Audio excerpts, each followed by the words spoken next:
Hello everybody and welcome to another video on My Life Vibes. As you can see, I'm walking away from the house towards the shed. Biker parking only. So you've guessed it, I'm walking towards the KTM 1290 Super Adventure S that is parked here. So today I'm gonna take you guys on a little trip because, as you can see, the sun is out and it's an amazing weather. So we should make use of that every time when the sun is shining here in the Netherlands. So today I thought about walking you guys through the first 1,000 kilometers on this motorcycle. On the internet you read a lot about this machine and about everybody, their experiences, etc. And I thought it would be good to maybe give you guys my opinion of the first couple of 1,000 kilometers that I've covered. So join me, and we're first going to take a little bit of a spin. After that I will show you a couple of small upgrades I've made in the meantime on this motorcycle. And let's go!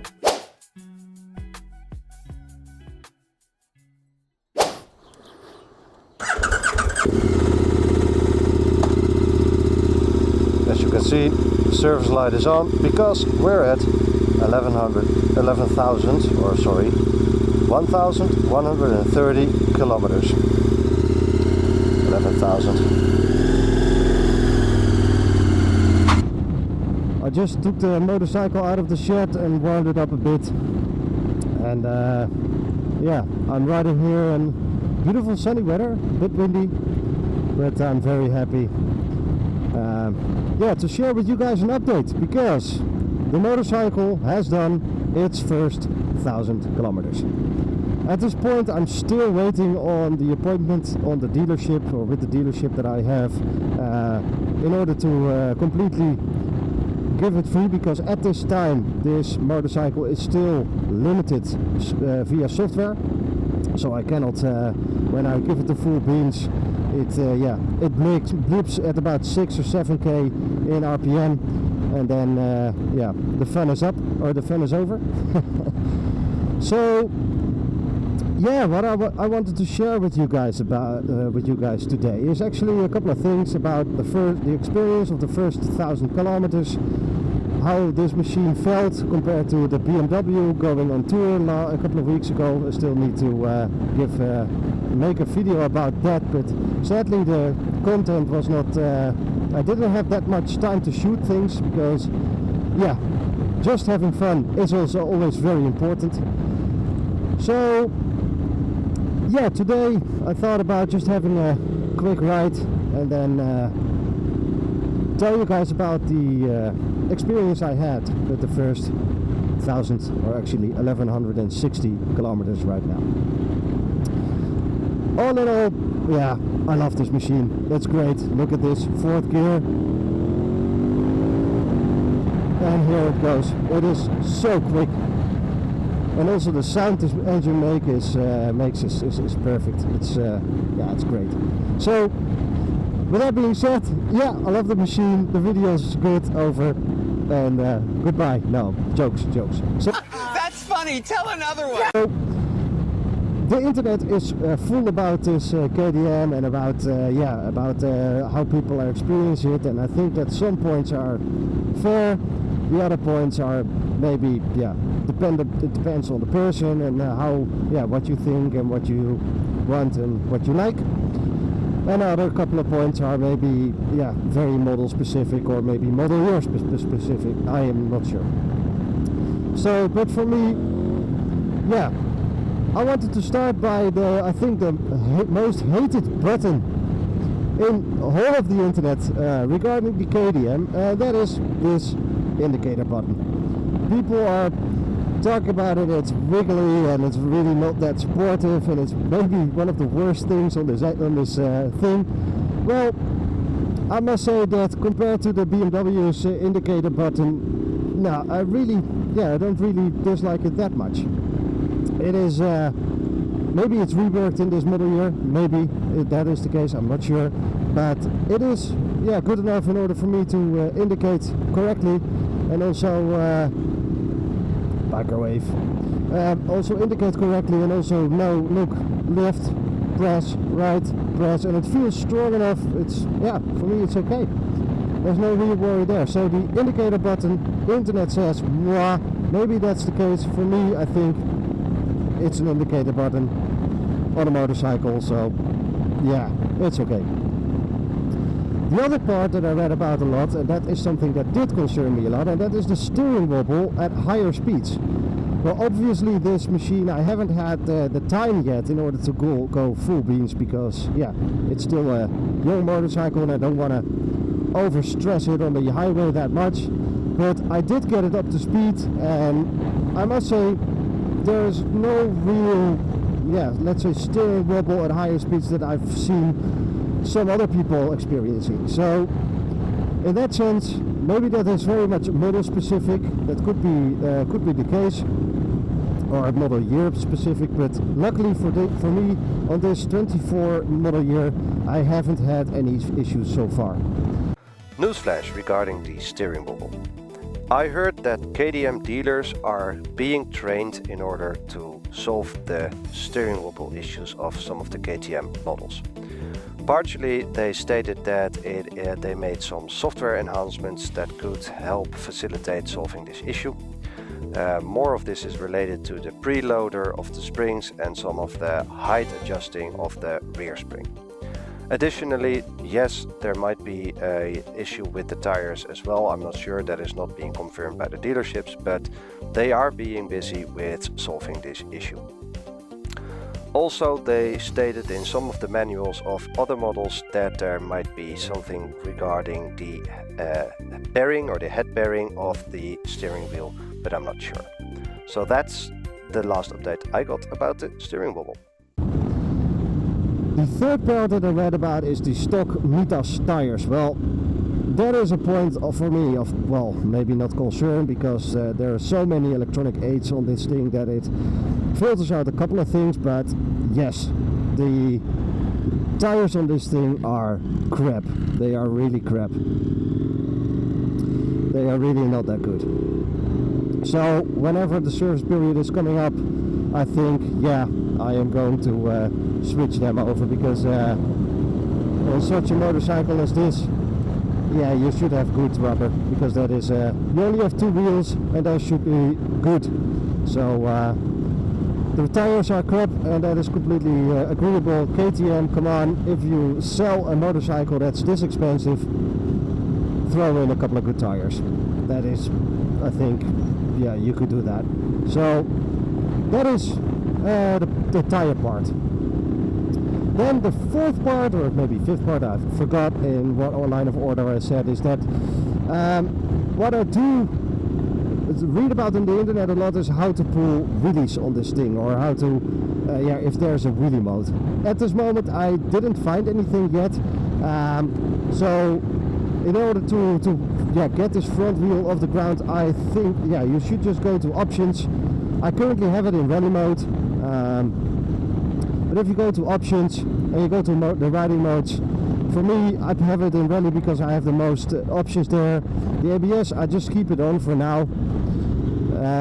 Then the MTC MCR, that is the most important point. Just switch that off. Throttle response sporty, slip adjuster not available because, yeah, MTC MSR is turned off. And then just keep it like this, and you should be able to do a power wheelie in the second gear. So yeah, obviously there is a lot of power, so you would be able to do it a bit in higher, let's say, gears. But for me, as a complete wheelie noob, what a noob. I'm not able to do that. So, to be honest. But maybe here you can demonstrate second gear, just, and there it already goes. Second gear, you've got enough power in order to pull the front wheel of the ground with just only the throttle. Third gear, a bit of clutch, and there it already goes. Bit of clutch, bit of power, and you already have it in the air like that. So that is really, really easy, and then that way the machine doesn't really interfere. So that is the experience with the wheelie thing that I read about on the internet. Is there a wheelie mode? No. Would that be good? I think so, yes. So yeah, those are the specific parts of the KTM part that I wanted to discuss.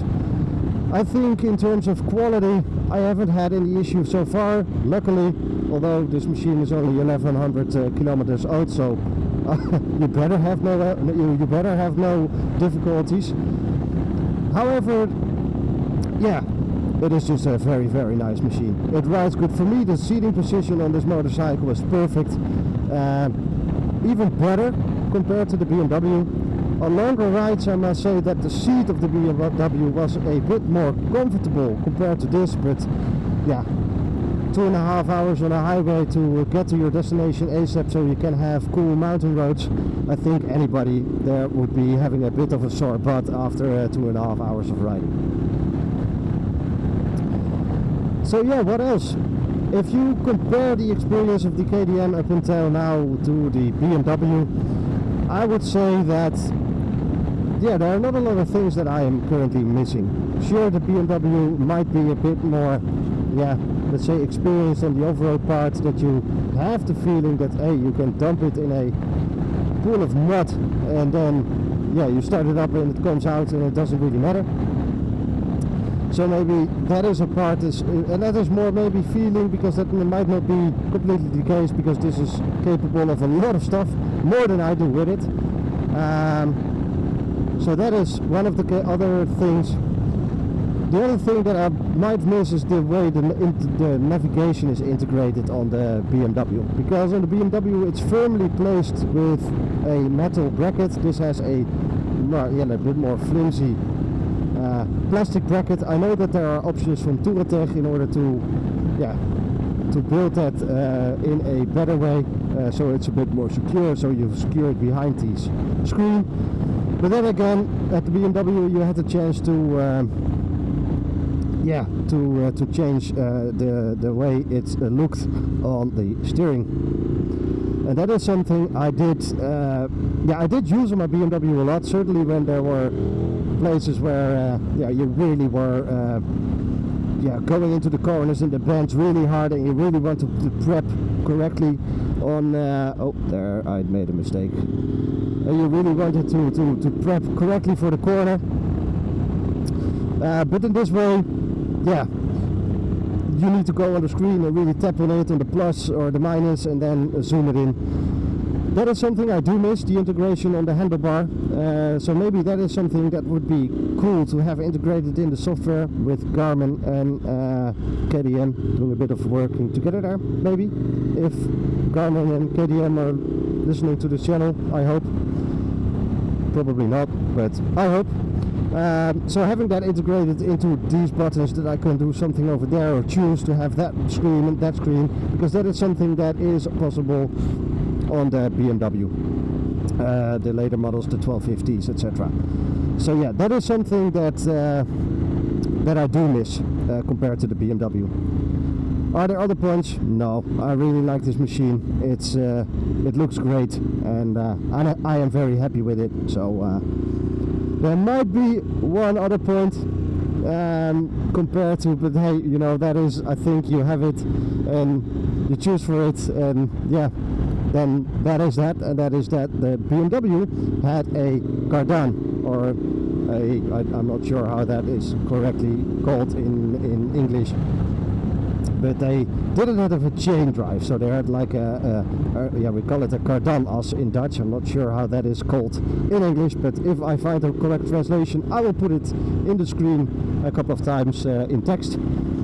So yeah, that is something that is just so, yeah, it's carefree. You do not need to maintain it. It's maintenance free, and with this, yeah, it's every 1,000 kilometers you need to loop the chain up and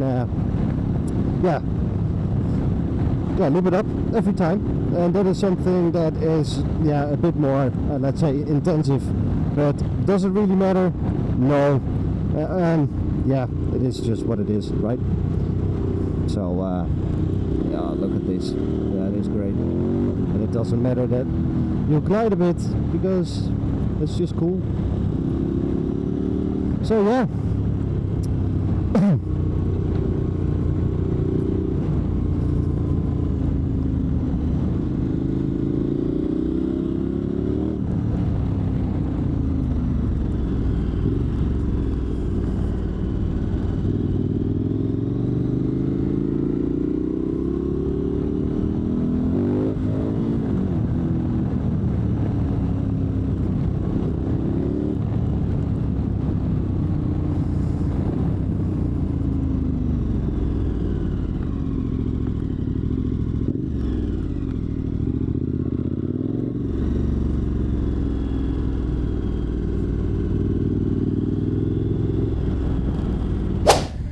So, you joined me.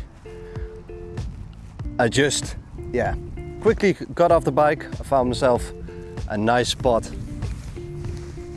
Just show it to you. Maybe you don't care.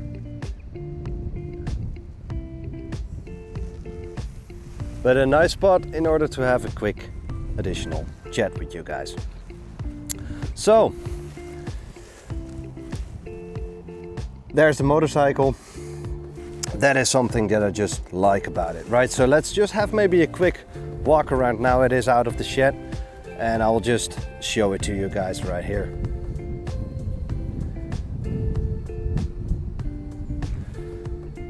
It just looks amazing. So I talked about a couple of things, right? That I made some off-camera adjustments that I didn't, because I hope that you all saw the exhaust change. So yeah, now you can see it really good in this light, and it just looks way better compared to the old one. So that I made into a video, and how to change that slip-on into well, let's say the stock exhaust into that slip-on. Another thing that I did off camera is install, hopefully you can see it from here, the radiator grills, those things over there, because when looking at it from a distance and you have that stance of the machine like this, just looking at those bare radiators, I didn't like that view. It should actually come like this from the factory, having some kind of protection, and it just looks like this is the engine and all the parts are just engulfed in protection. So that is something I changed off camera. And this stands with the LED lighting, and the front end is just very beautiful. Then another thing, as you can see, I'm currently parked in let's say grass, and lately I don't know how the weather has been at your ends, but here it has been raining very much. So the ground is very soaky and wet, and then the stock, let's say the stock side stand, well, to be honest, that is not really good. It's very thin, so when you just put it in the grass or in the sand, it just it buries itself and the motorcycle tips over. That is something you do not want to have, so I opted to get a side stand enlarger. I hope you can see it correctly, from Touratech, and it just fits really easy, and you can do that installation yourself. And as you can see, it just widens that side stand plate a lot, so you can safely put it here on the grass and put it like that. Another part that I'm going to change soon, so that's going to go after the 1,000-kilometer service that is going to be happening in a while, and that is changing these blinkers, because really on the pictures it doesn't show, but they are this big and not even that good. So the engine in a motorcycle is always very sleek, and then having these kind of big blinkers, for me, I don't like it that much. In this video you have seen me riding and just generally speaking about this machine. Couple of points: the flimsy indicator button, no problem at all. I think for the 24 model they made some changes maybe, but for me this button works as it should be, and it gives enough feedback in order to know when I got left, pushed it in, got right and pushed it in, and switched them off. The steering wobble is something that did concern me a lot, and I think that is something that should be monitored. At this point in time I haven't had any issues with it yet, for which I'm very happy. But I think that the steering wobble is something that maybe is also very dependent on a couple of model years. I just spoke with my dealer about it a couple of days back, and they also state that they had a training on when they encounter the steering wobble, what they could do against it. It is something to do with a software thing in the springs, that you can adjust the preloader settings, and it's how the bike is leveled in terms of height in the back spring and the front spring. So that is something that they could do, but in that also you need to have good dealer support. And that has been some of the comments of this in the videos that I made on the pickup of video of this motorcycle. That is something that I would severely suggest to research to have good dealer support. Because luckily I have that good dealer support by Arie Molenaar Motors in IJsselstein. And I call them regularly, like, hey, I encountered this and I want to upgrade this and that on the motorcycle. Like for example the exhaust, there were some issues with the bolts and some of the rubber seals that were not supplied correctly by the SC Project guys, and they were really helpful in getting that sorted. So, with that being said, do I miss my BMW R1200 GS Adventure? Well, yes, of course I do miss that BMW because, well, I also miss my first motorcycle and I would always want to keep adding instead of choosing. Do I miss it while riding? No. For me, the seating position on this motorcycle is very good. It is very light and nimble and I like every moment on this motorcycle. So that is something, yeah, and it's so very powerful as well. So basically, I like this motorcycle a lot and I'm gonna keep you guys updated. In the next video, you're gonna see this machine again. It's gonna be changed a little bit more because there are going to be spoke rims on either side. I opted for that while purchasing this motorcycle, but sadly there are a couple of items from KTM that have a very long delivery time, like the Crashbar as well. So I'm still waiting on that. So the Crashbar is going to come, I hope anytime soon. Then the spoke rims are going to go on this motorcycle in a couple of weeks. And then I also have a top box coming, and that top box is going to be from Lone Rider. I ordered it in the pre-ordering stage, so it's going to be the big version, and I hope that that's going to be arriving somewhere in August, where I will update you guys again with another video on how it's going to look in the total picture of this motorcycle. At this moment, the microphone decided to die out on me. I think the battery was done after a day of shooting, so therefore a crappy voiceover from me. I really wanted to thank you, the watchers, the subscribers, the viewers, for watching all of this content. The KTM pickup video already received more than 3,000 views up until now, for which I'm very, very grateful.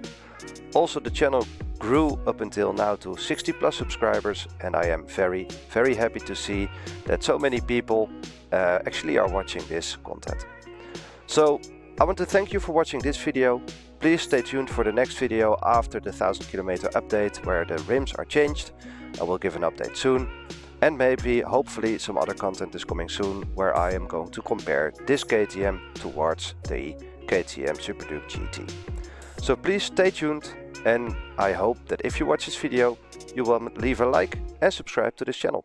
Thank you. Bye bye.